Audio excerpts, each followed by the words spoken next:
पौलुस कहता है कि दौड़ में दौड़ते तो सब हैं, वरन जीतता एक ही है।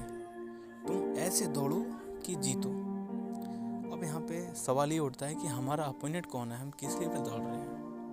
हमारा अपोनेंट जो है वो संसारिक काम है, संसारिकता है, संसार का बैर भाव है, व्यभिचार है, झूठ है, कपट है।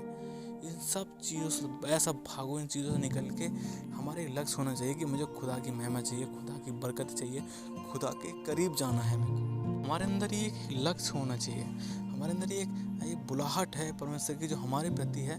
उस बुलाहट में हमारी जो निगाहें हैं वो दृढ़ता से लगी होनी चाहिए। हमारे अंदर एक साहस होना चाहिए कि हम ऐसे दौड़ें कि परमेश्वर की आशीषों को पाने पाएँ, आनंद जीवन को पाने पाएँ। और अनंत जीवन को हम तभी पाने पाएंगे जब हम उसके भय में जीवन जिएंगे, परमेश्वर की आज्ञाओं को मानेंगे। क्योंकि वचन कहता है, पौलुस ने कहा कि दौड़ में दौड़ते तो सब है, वरन जीतता एक ही है। तुम ऐसे दौड़ो कि जीतो। इसीलिए हमको ऐसे दौड़ना है कि हम जीतें, और हम ऐसे तभी दौड़ सकते हैं जब हम परमेश्वर के हथियारों को अपने साथ में बांध के रखेंगे, परमेश्वर की आत्मिकता को अपने साथ में बांध के रखेंगे। क्योंकि हमारा आत्मिक दौड़, ये हमारी आत्मिक दौड़ के बारे में बोल रहा है, ना कि हमारी सांसारिक दौड़ के बारे में। और आत्मिक दौड़ हमारी क्या है? आत्मिक दौड़ हमारी यही है कि हम संसार के बैर भाव से भाग के, संसारिक कामों से अलग हट के परमेश्वर के लक्ष्य को, परमेश्वर के प्रति अपने परमेश्वर के पास जाएं, परमेश्वर के अनंत जीवन के लिए पास जाएं। क्योंकि हम अनंत जीवन के लिए बुलाए गए हैं। इसलिए मैं कहता हूँ कि परमेश्वर के प्रति अपने भाव को चेंज करो, परमेश्वर के प्रति अपने विचारों को चेंज करो। क्योंकि वो तुमसे बहुत प्यार करता है। तुम उसकी तरफ एक कदम बढ़ाओ, वो आपकी तरफ 10 कदम बढ़ाएगा। क्योंकि उसने तुमको अपनी समानता में बनाया।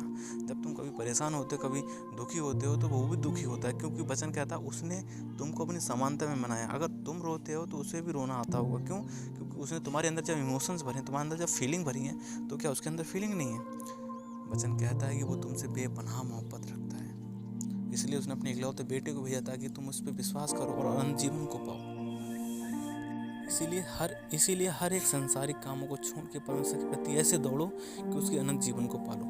सारे बैर भाव को त्याग के, सारी संसारिक बातों को त्याग के, सारे झूठ कपट व्यभिचार को त्याग के परमेश्वर के प्रति अपने आप को समर्पित कर दो। खुदा के सामने ऐसा भागो कि खुदा बस मुझे तू चाहिए और कोई नहीं चाहिए। तब परमेश्वर आपको अनंत जीवन देगा।